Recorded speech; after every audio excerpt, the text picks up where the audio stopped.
ही विभा को कपड़े धोने का बड़ा शौक था। कभी नल के नीचे तो कभी तालाब के पास। अरे मेरी नीली वाली लुंगी नहीं दिख रही है। विभा की अम्मा, कहाँ रखी है लुंगी? अरे वो तो विभा ने परसों ही धोकर रखी थी आपकी अलमारी में, देखो वहीं होगी। वो ना मैंने आज धो दी, मुझे लगा कि गंदी हो गई होगी। अरे कैसे गंदी हो गई थी, उसे तो मैंने पहना भी नहीं। हे भगवान, इस लड़की के कपड़े धोने की आदत से परेशान हो गया हूँ मैं। जितना तो घर में राशन नहीं आता, उससे कहीं ज्यादा डिटर्जेंट पाउडर का खर्चा है। इसकी शादी करवा दो, शादी।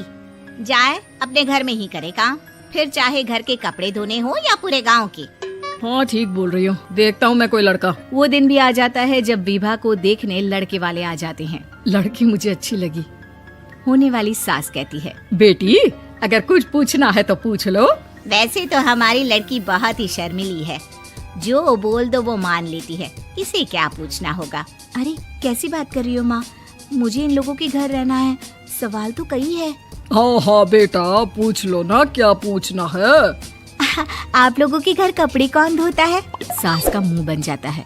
देखो, अगर तुम ये कहना चाहती हो कि तुम्हें कपड़े धोने नहीं आते तो सुन लो, कपड़े मैं ही धोती हूँ, लेकिन तुम्हारे आ जाने के बाद मैं रुमाल तक नहीं धोऊंगी। अरे चुप रहना भाग्यवान, बहू बेचारी घर आई नहीं, उसे डराना शुरू कर दिया। वो क्या है ना बिटिया, अभी तक तो ये कल्लू की माँ ही धोती थी, लेकिन अब तुम्हारे पापा तो दहेज में वॉशिंग मशीन देंगे ही।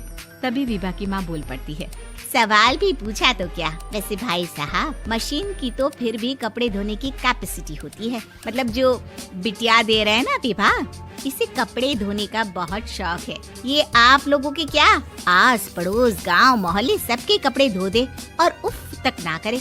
बाहर देखा नहीं आपने कितने कपड़े सूख रहे हैं, सब हमारी बिटिया ने ही तो धोए हैं। बस भी करो ना माँ, शर्म आ रही इतनी तारीफ सुनकर। और तो और एक दाग निकाल कर दिखाओ तो मान जाऊँ। हाँ अच्छा, माफ करना बेटा, मैंने गलत समझा।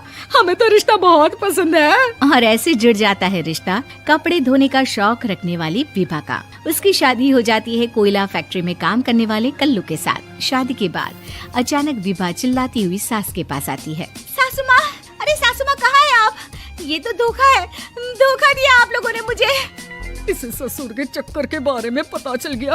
अरे तो उसमें तुझे क्यों धोखा मिला है? अरे नल में पानी नहीं आता, कपड़े कैसे कब धुलेंगे? अच्छा, तू पानी नहीं आ रहा उसकी बात कर रही है। तो आपने क्या सोचा? कुछ नहीं। अच्छा, तेरी माँ ने कहा था कि कपड़े धोने का शौक है तुझे, याद आया मुझे। शौक बोलकर कपड़े धोने वाले मेरे जुनून को कम ना आके सासू माँ, कपड़ा धोना मेरा गुरूर है।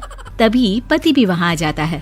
अभी मैंने इसे सनी देओल की फिल्म दिखाई है, उसी के डायलॉग मार रही है माँ। अच्छा सुन, साफ साफ बता रही हूँ, पानी सुबह 4 से 6 और शाम को 10 से 12 आता है, समझी?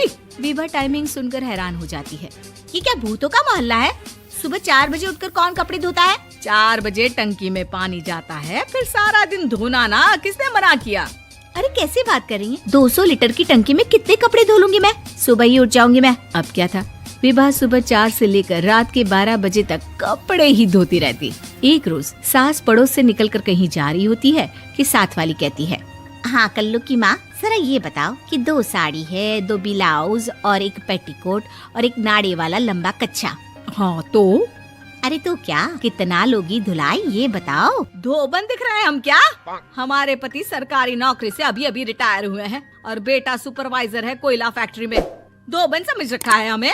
हाय रे कल्लू की अम्मा, माफ कर दो, वो तो मोहल्ले में यही सब बता रहे थे कि तुमने बहू को कपड़ा धुलवाने के काम में लगा दिया है। सास को पड़ोसन की बात सुनकर गुस्सा आ जाता है। वो घर पहुंचती है जहां घर के बाहर ही इतने सारे कपड़े सूख रहे होते हैं जितने कि किसी धोबन के घर पर। अरे ओ कल्लू की दुल्हन, बाहर निकल। माँ जी यहीं आ जाओ, बाथरूम में चादर धो रहे हैं हम। अरे अभी हम धोते हैं, तुमको बाहर निकलो। ये आस पड़ोस वाले बोल रहे हैं कि हम बहू से कपड़े धुलवा कर उसे कपड़ा धोने वाली बना दिए हैं। अरे छोड़ो ना माँ जी, किन लोगों की बातों में आती हो? आस पास के लोगों का तो काम ही होता है कि वो किसी तरह सास बहू को लड़ा दे। बहू सारे घर के कपड़े धोती है, ये क्या कम है? बोलिए। सास को भी लग जाता है कि वो बहू का ये सनकीपन नहीं छुड़वा सकती, इससे अच्छा है कि खुद ही चुप हो जाए। एक रोज सास और बहू मंदिर जाते हैं, जहाँ सास की साड़ी वहाँ खड़ी भीख मांगने वाली से मिलती है। माँ जी क्या बात है, आपकी साड़ी उस भिखारन से